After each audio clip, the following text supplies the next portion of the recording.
morning, good evening, or good afternoon, depending on what side of the pond you're on, and welcome to another exciting edition of Across the Pitch. My name is Phil Kennedy, and I'm here with my co-host, Tony Robinson, who is now back in the great white north of Canada, as we are going to talk some Accrington Stanley football, gambling around the world of English football. First and foremost, I know you definitely enjoyed your last match as the Reds set you off with an Accy win in the most recent match. So, Tony, all in all, how would you rate your trip over to Lancashire? Well, Phil, it's nice to be back. I'm still going through that jet lag. 2 months in the UK will throw your body off when you come back. So, although it's afternoon now for me, my body's telling me it's the evening time and time to go to the pub. So right now my liver is out on the washing line, drying out, and I'm just trying to sort of get back in the swing of things. But all in all, Phil, it was a great trip. The match was an outstanding way to finish it. Before we go into the match, though, I just want to thank a few people, and I did that on a post, but I think it's worth talking about in the podcast, and that's the welcome I received from the club and the support from Andy Holt, David Burgess, and Warren Heaston, and also Peter Latham of the Supporters Trust for allowing me to be the international ambassador for the club. So there's and where the area that I was in, the snug was as a guest of Stuart Rogan of HML Recycling. Kudos to him for his support for the club and me and my wife. So anyway, onto the match, Phil. What a difference from a week. It was absolutely Sorry? We do got to give ourselves a little bit of a pat on the back, because we did say, it's just one of those matches where against all odds, Stanley seems to come out. I did put 10 quid on it, and that did pay off for me. So a small pat on the back for ourselves on that one. I wasn't real confident, but other than obviously Paddy Madden coming to life with the brace, what was the main difference between this and the Newport match? Well, it's a combination of things. It just seemed to be that they were into the game from the kickoff, and they just seemed to have some more energy, and the first goal was just a thing of beauty, and it was sort of out of the blue. It was a bit of a head tennis, and the ball was headed from Alex Henderson into the path of Madden, and this is where his experience shone through. Is that he took a look at Connor Ripley, who was an ex-Stanley keeper. He was off the line, and he right on the volley side-footed it like a golf. I remember he was a heck of a keeper. Yeah, and I'll tell you, he looked average, and we'll talk about it in a minute, but he was average on this day. But the ball, it was just like a chip shot in golf, and he put it over, and it was a sort of it lifted the crowd, and it was a bit of a surprise, and really from that point on, they were in control. Now I know the red card is made a difference, but. And Walsall fans will say it wasn't a red, but when you look at the replay, it was an elbow to the head, and so it's a red card. There could have been one just a few minutes before, but once that goal gave them a lot of confidence, and it was all attack from Stanley, and the second half they were just convincing as Walsall. Southend came forward. Southend, I've got it. I'll get it right. This is Jack lag playing up with me, Phil. No worries, Tony. No, not anything to do with the pub. No, nothing to do with the withdrawal symptoms. But Swindon tried to push forward, and that left gaps in the back. And and they took advantage of it. And you got to give credit to young Isaac Heath, who I thought it was his best match so far. And we talked about in the player ratings, and you asked me the question if I'd seen anybody over a 9, and I said I hadn't, because 10 was perfect and 9 was exceptional. Paddy Madden came in at a 9.2, and Wow. Heath came in at an 8.3. The team overall for the match was 7.5, which is the best of the season. If you're getting 7.5, Phil, you're going to win the match. It's just no anything over 4, you're going to get a result. I like. Yeah, and to just look at the other team, Ripley at a 5.5, so that's a poor score for a keeper. And the team overall. Now, Tony, just I want to make sure I'm on the right page here. I remember I want to say it was maybe 2019. I think it was like our first season in League One. We had a goalkeeper the first half of the season who was just outstanding, and he got recalled to his parent club. That was Connor Ripley, wasn't it? I'd have to check the dates, but I know he was he's there a few years ago, and I remember it was like it was our first year in League One, and I think Connor Ripley was our keeper, and early in the season there was talk that wow, we might even make the championship, and then we were mid-table, and then he got recalled to whoever his parent club was, and I think that was when Emptomov maybe came after that, but whenever Ripley got called to his parent club, it was just a huge blow, and it was really, we still ended up staying up in League One. And I don't think we would have made the playoffs, but I think if he had stayed around, if this was the same guy I'm thinking of, that we may have been mid-table that year. I'll do some research here real quick while you finish up. I'm almost sure that's who Ripley is. Well, he was a fan favorite, and he did a heck of a job when he was at Stanley. I remember that because I spoke to him in the lounge after the match, and he was definitely to try and get on as a guest in the future. Yeah, well, he was a fan favorite. So, but just to finish that thought I have while you're looking that up, Phil, is the team rating for Swindon, which was very surprising considering the position in the league they are. It was only 6.1, which is poor for a team like that. And to be fair, we called them out after the match and said it just wasn't acceptable. And then they had yes, I'm looking right now. It's 2018, he played 21 matches with Accrington Stanley in League One. We were 7-7-7 in the matches that he played.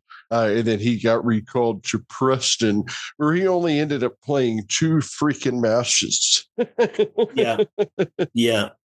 Well, and we were 7-7-7 in League One with Ripley in 2018-19. So that's what I was saying is we were mid-table before we lost him. I want to look at his stats here real quick for this season.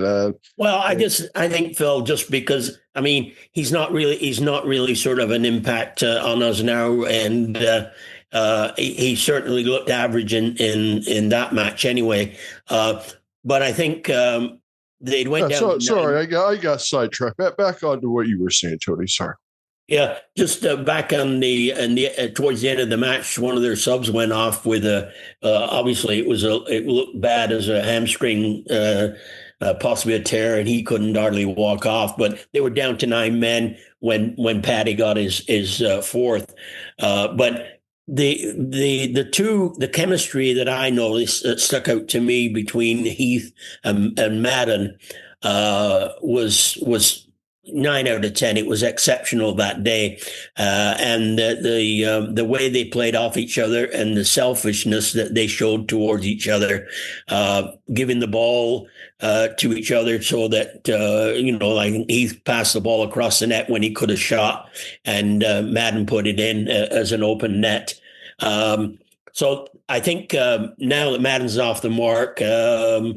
I think it's definitely going to be him up front. And, and I think Heath's going to play alongside him because the way that played on Saturday, I think you can't change things going into the match against Fleetwood.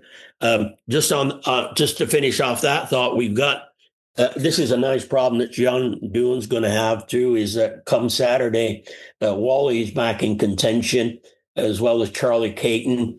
Josh Smith is also back. Walton is running, but he's not. Don't think he's match fit. So the lineup we had on Saturday, I think it's going to be hard to change it based on the performance. If you look at, I think let's say if he wants to bring in Whalley, the only thing you can possibly do is put in Whalley in place of Henderson.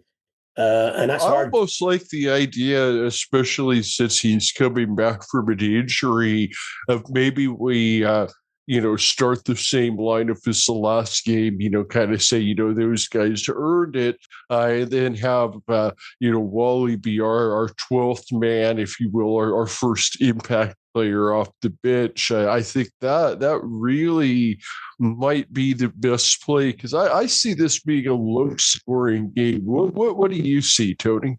I think you're probably right, Phil. I think you'll start off with that lineup because it's really hard to make a change. But I think you'll see Whalley come on, and generally the position that Henderson would play in support of Madden and Heath. I think you'll see Whalley go in there. I think you'll see a half a match out of Whalley, or 30 minutes, probably coming in the second half to see what he can do. But it's hard to sit a player like that out.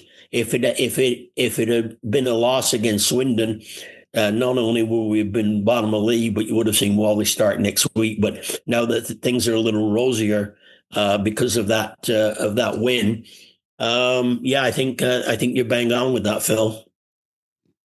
Yeah, I mean, I think the one thing that you're looking at is this is a road match. So, I mean, certainly it's going to be a lot more difficult to try to get things going when you're on the road than it is when you're in front of your home crowd at the Wham Stadium. So I think that's the main thing that Stanley is going to be up against here right now, is that you're going to have a road match coming up here tomorrow, as opposed to they've been at home the past couple of weeks. Yeah, and I just looked at the form table too, Phil, for. I know the form table is you've got to look at that, but based on the you can't sort of hold that against Stanley if they continue with the performance they had on last Saturday. But Stanley in the away table are 22nd. They played 6, won 1, drawn 1, lost 4, only scored 3, and against 4 points of 4. Now, if you look at Fleetwood's home record, they're 9th in the league, played 6, won 3, drawn 2, lost 1, goals for 12, goals against 11, with points 11 out of 19. So, I mean, on paper, you'd think that's from a betting point of view. You can fill me in a little bit more, but from a betting point of view, if you go off that alone, it would sort of seem to forecast a Fleetwood win. But after the performance Saturday, I think that goes out the window, and there's a good opportunity for Stanley to pick up some points. Yeah, I think that you're right on target there. And honestly, I'm rating this game as a stay away in terms of betting on the actual outcome for the exact reason that you're saying. Is first and foremost, everything does kind of point to a Fleetwood win. I just, obviously I'd like to bet on Stanley every week, but I also don't want to lose money. And I don't think that this is a week to bet on Stanley. I mean, certainly there's profitability out there. But on the other hand, with Fleetwood, if you want to bet on Fleetwood with the money line there's just not really any money to be made. So what I'm looking at here and what I liked in this game, and just looking at this, I think that both teams have a solid defensive record. I mean, Stanley has had trouble scoring goals. Their defense has not been bad, only allowing 14. Where Fleetwood at 19 and 19, they're not necessarily tearing it up on offense. They're average on defense. So, I mean, I think with Stanley being decent on defense and Fleetwood being average on offense, and then with Fleetwood being average on defense, and then you have Stanley being poor on offense. To me, that all adds up to an under. So what I liked was the under 2.5 goals, which right now that was at minus 120. So you're basically you're betting $10 to win $9 at that point. It's not a great odds, but it's a safe bet. The minus 120 on under 2.5 goals is still the current line. So like I mentioned, that is 10. That's actually 10 quid to win 840. That's not great odds, but I really like that better than any other bet. Just to go back to the money line, right now Stanley is actually only plus 245. I had seen them in the plus 300, plus 320 range earlier, which may have been worth it. At plus 245, which is just under 2.5 to 1. Definitely not worth the risk on Stanley. Fleetwood is actually just about even money at minus 104. You're betting 10 quid to win 970. So if you're very confident in a Fleetwood win, you're at almost even money. I wouldn't necessarily recommend that. The draw is at plus 245. So the draw and the Stanley win are both at plus 245. To me, I think that the under 2.5 goals at minus 120 is the bet to make, though. What do you think, Tony? Well, yeah, that's some good information, and I think one thing we as a positive on the Stanley's point of view is that Rawson is back, and you've got the back three intact with Matthews, Rawson, and Ward, and they all had good ratings. Matthews came in at an 8.0, which is very, very good. Rawson 7.3 and Ward at 7.1. So I think having those three back, I think defensively you've got to look at Stanley. Goals against is in the top half of the league. So yeah, I expect defensively to be a tight match, and I would say on Saturday, I think a draw is probably what I would be leaning to put my money on, and possibly a 1-1 draw. But having said that, I think the bigger match it comes on Tuesday when Accrington hosts Tranmere in that makeup match, and that will put everybody back at the same number of games played. So that is going to be really a huge match, because Tranmere is just above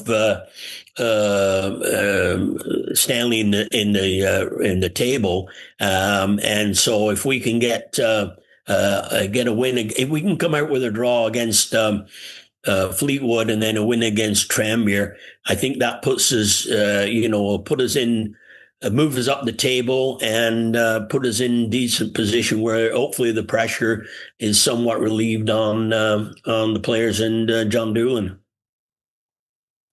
I think that you're right on target, Tony, and I think that on a road match, a team that is above them by 8 places in the table, if Stanley can manage to get any points out of this, then that's going to be a victory for us. So I would certainly take a draw. I don't think that a victory is out of the question, especially with Shaun Whalley coming back, especially if they play the way that they did last week.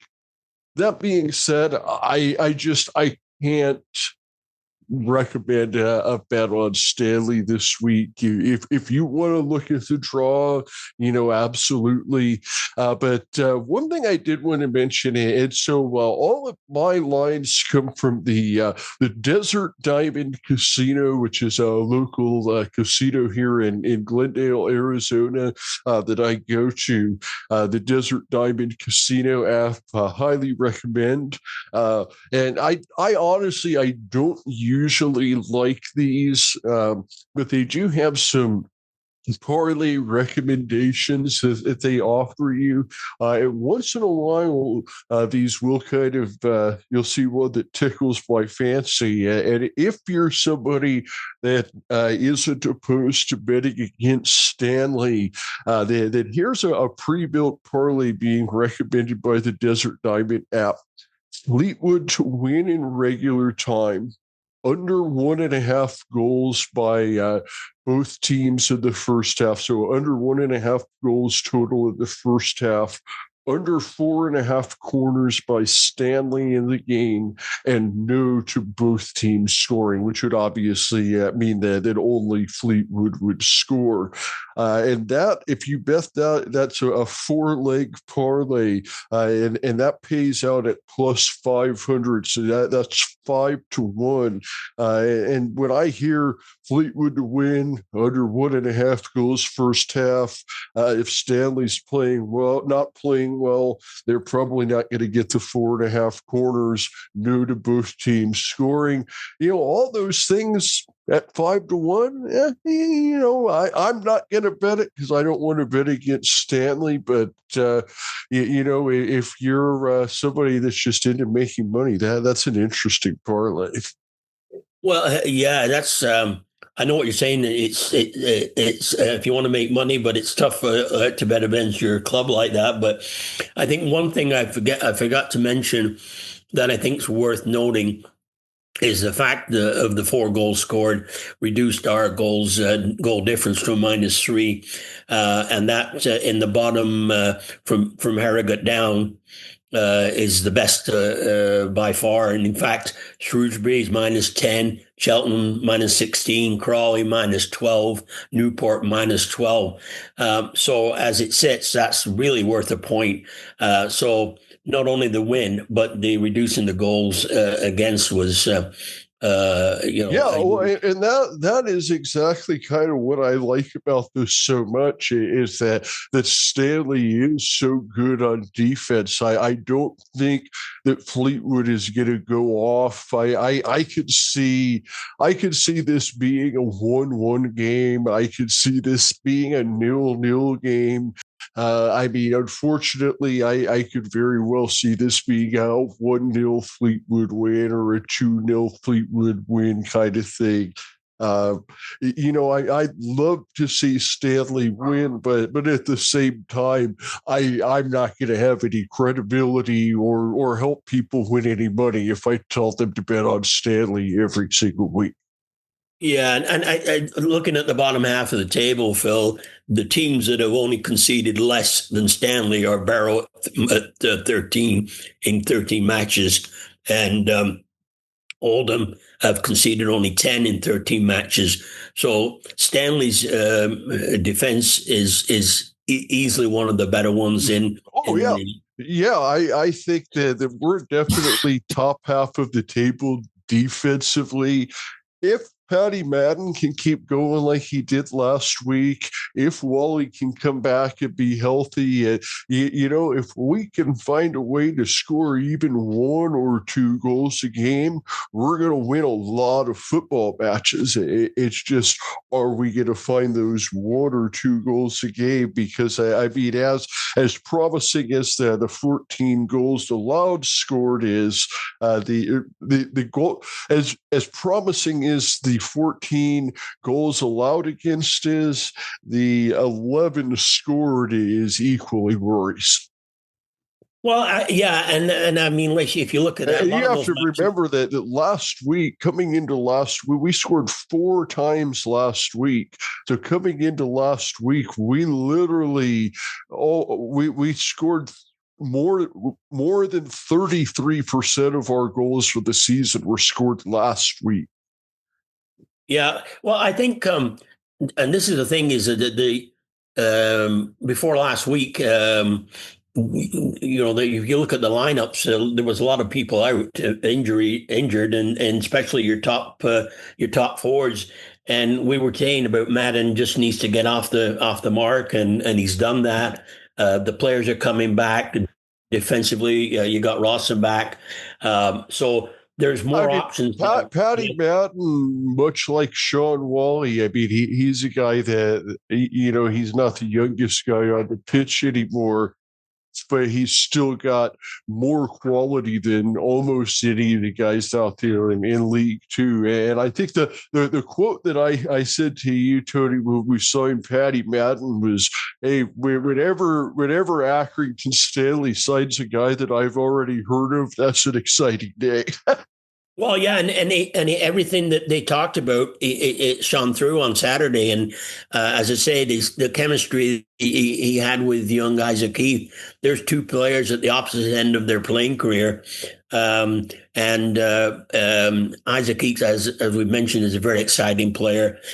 So I think the goal scored for 11 is a bit misleading in the sense that it was without a lot of the top players, and you got Madden and Heath and the players coming in, just getting used to the teammates and the system, and it all came together. So, yeah, I think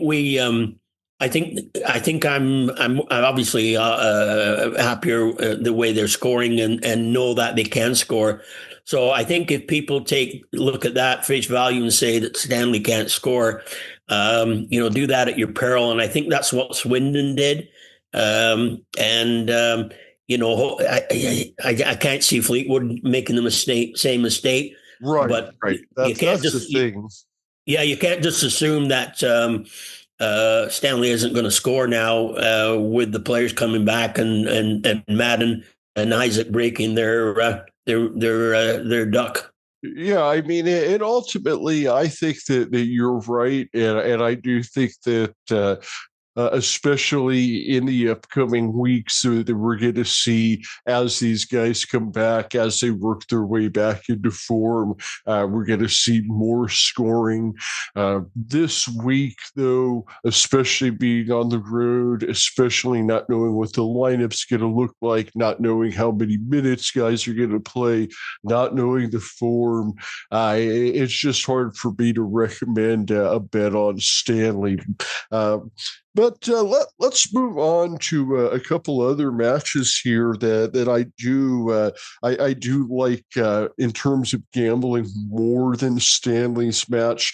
You mentioned Harrogate earlier. They are actually playing Newport County, who are bottom of the table at home.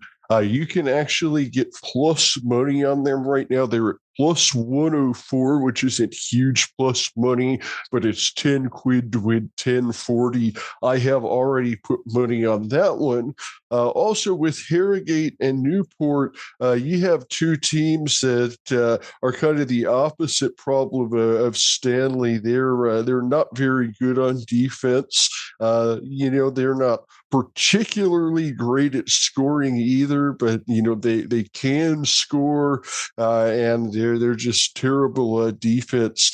So what I really liked here was the over 3.5 goals at plus 215. That's 10 quid to win 21.50. Or if you don't want to go with the 3.5, you would go a little more conservative. You can actually get minus 117 on the over 2.5. I like either one of those. The other one I really like here in League Two is MK Dons plus 140 over Bromley. That is 10 quid to win 14. MK Dons, they have just been on an absolute roll. They've won 4 in a row. There are 26 goals scored, 13 goals allowed, so they're a plus 13. Meanwhile, Bromley down in 13th place. They've lost their last match. They've only won once in their last 5.